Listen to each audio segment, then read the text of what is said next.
듣겠습니다. 우리나라 선거관리제도는 이러한 부정선거를 방지하기 위한 다양한 절차와 장치가 마련되어 있는 것으로 알고 있습니다. 네. 그런데 어떻게 이런 부정선거가 나타날 수 있다고 생각하시는지요? 네. 부정선거 의혹을 제기하는 그 시민단체들의 주장을 들어보면요, 선거일 당일에 투표하는 본투표 과정에서는 이러한 부정선거 사례들이 나타날 수 있는 여지가 극히 드물다고 합니다. 네. 다만 문제는 선거일 이전에 치러지는 사전투표 과정에서 이러한 사례들이 나타날 수 있다고 하는데요. 네. 지금 인터넷상에는 사전투표의 문제점들에 대한 논란이 끊이지 않고 있습니다. 그러면은 이 사전투표라는 것은 2014년 처음 도입된 것으로 알고 있습니다. 선거 당일에 투표할 수 없는 사람들을 배려하기 위한 좋은 제도가 아닌가요? 그런데 이런 것들이 있어서 오히려 예상되는 문제점은 어떤 것이 있는지 좀 궁금합니다. 저도 그것이 참으로 궁금해서 본투표와 사전투표가 어떻게 다른지 비교 분석을 한번 해보았습니다. 대체로 7가지 측면에서 서로 다른 점을 발견할 수가 있었는데요. 항목별로 설명을 드리겠습니다. 첫 번째, 본투표에서 사용하는 투표용지는 바코드를 사용해서 일련 번호를 부여합니다. 그러나 사전투표용지는 바코드 대신 QR코드를 사용하기 때문에 일련 번호가 없습니다. 두 번째, 본투표에서 사용하는 투표용지는 지정된 인쇄소에서만 인쇄를 하도록 되어 있습니다. 그러나 사전투표용지는 각 투표소에서 필요한 만큼 프린트를 해서 사용을 합니다. 세 번째, 본투표에서 사용하는 투표용지는 투표관리관이 사인 날인을 한 후 투표자에게 교부를 합니다.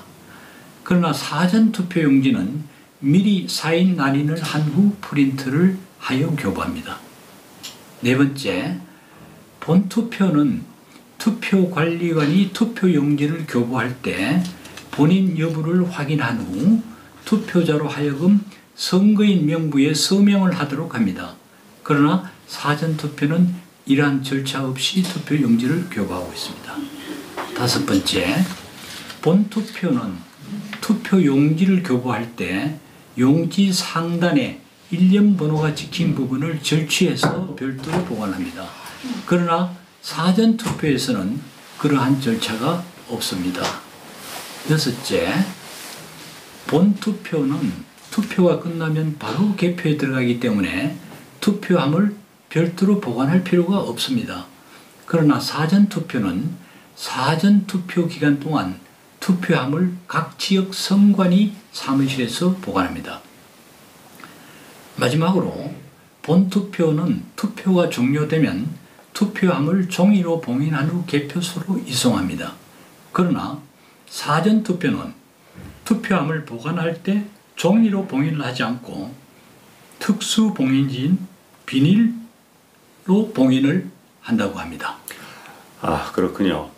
그러면 사전투표가 본투표와 어떻게 다른지에 대해서는 충분히 이해가 되었는데, 다시 질문으로 돌아가서 한 투표자가 이중 투표를 할 수 있는지 이거에 관해서 설명을 좀 해주시겠습니까?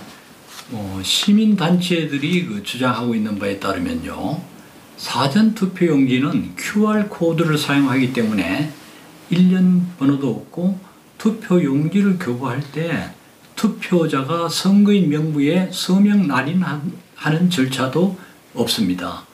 단지 본인 확인을 위한 절차로 신분증을 스캔해서 컴퓨터에 보관하는데, 그마저도 당일 투표가 종료되면 바로 스캔 파일을 삭제한다고 합니다. 만약 이것이 사실이라면 누가 어느 투표소에서 투표를 했는지 사후 확인이 어렵다는 이야기입니다.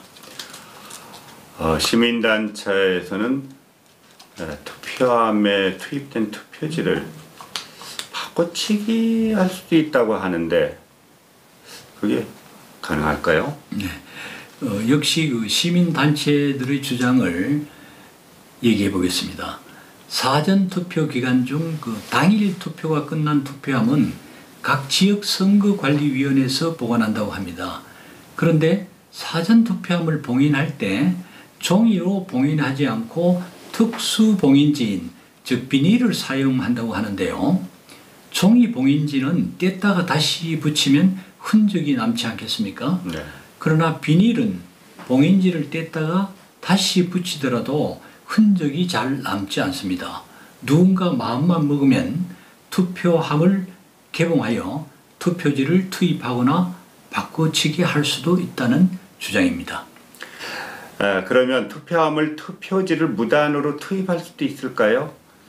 투표한 사람의 수보다 투표용지의 수가 더 많을 수 있다는 얘기 아닌가요? 네.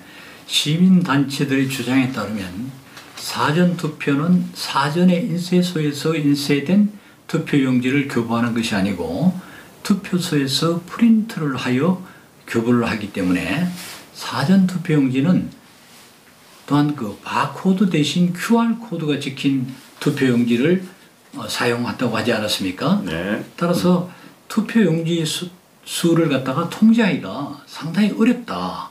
이런 그 주장이 나오고 있습니다.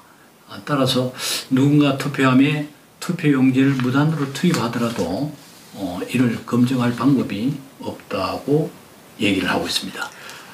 네, 잘 알겠습니다. 이번엔 전자개표기에 대해서 잠시 얘기를 나눠보겠습니다. 한국산 전자개표기가 외국 선거에서 논란을 일으켰다는데 그게 사실인가요? 이번 총선에서는 이 전자개표가 어렵다는 얘기가 지금 나오고 있습니다. 그런데 이전에 그 한국산 전자개표기를 수입해서 사용했던 나라들이 있습니다. 네. 이란, 이라크, 콩고, 필리핀, 예멘 등이 대표적인 나라들인데요. 이들 국가에서 전자투표 집계 및 개표 과정에서 부정선거가 있었다는 논란이 일어나서 우리나라 국내 언론에도 보도된 적이 있습니다. 논란의 주요 내용은 전자개표기의 집계 수치와 수개표의 집계 수치가 크게 차이를 보여서 선거 결과가 뒤집힌 사례도 있다고 합니다.